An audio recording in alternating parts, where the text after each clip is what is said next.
As the manhunt in Boston unfolded last week and as residents remain holed up inside their homes while two madmen threaten their safety and security, the issue of drone use made headlines once again. Now, some asked, should drones have been used during that manhunt, and would lethal force by drones on those American citizens have been appropriate? Well, the man who just last month staged a 13-hour filibuster to protest the administration's drone strike policy was all of a sudden, he was issuing an exception to his stance. Now, listen to what Senator Rand Paul told my good friend Neil Cavuto.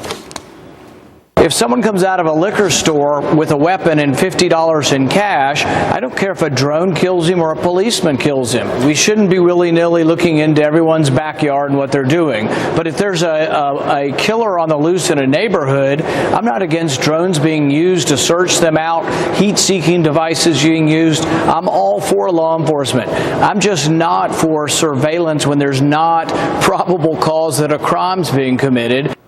So has Senator Rand Paul changed his position? He joins us right now. Senator, welcome back. Well, welcome to you, Sean, but I didn't change my position. It's exactly the same position I expressed during the 13-hour filibuster. You mean I missed it? Well, in the famous words of George W. Bush, I think I was misunderestimated. Yeah. If you watch my debate for 13 hours, which I don't think many people did, I used the exact same example of the liquor store in my 13-hour debate. I said over and over again. For example, I also used the hypothetical, if the Twin Towers are being attacked, that's deadly force being used against America and Americans. There is the right to defend ourselves with deadly force. If someone's engaged... Yeah, but what does that mean, though? Does that mean that in the middle of this, that the police could have called up a drone strike? Say, you're saying we should have drones in major cities available if such an incident like this occurs? No, I think people misinterpret what we're talking about here. If there's an active gunfight going on and you are shooting at the police and you're robbing a liquor store, the police have the ability and they have the justified obligation to fire back. The type of technology doesn't really matter. For example, if we were opposed to technology, we might be opposed to a drone or a robot that might dismantle a bomb. A drone is a type of technology. I've been against the abuse of the Bill of Rights, but never said I was against any kind of technology. But do I want drones flying over, getting involved in normal crime sequences?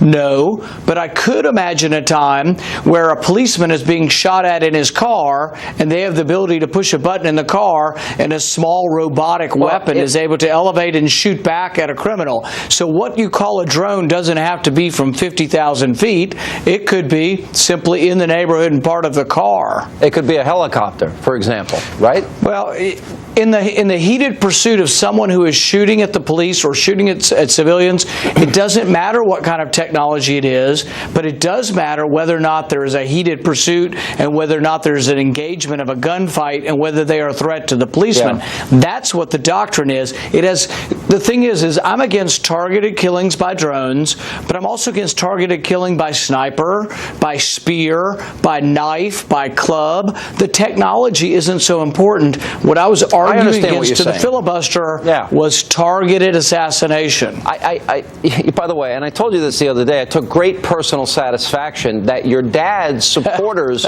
were coming after you like they were throwing snowballs at me a few years back when he was running for president. So, but I think I understand where their criticism is coming from, and I think it may be something we all agree on.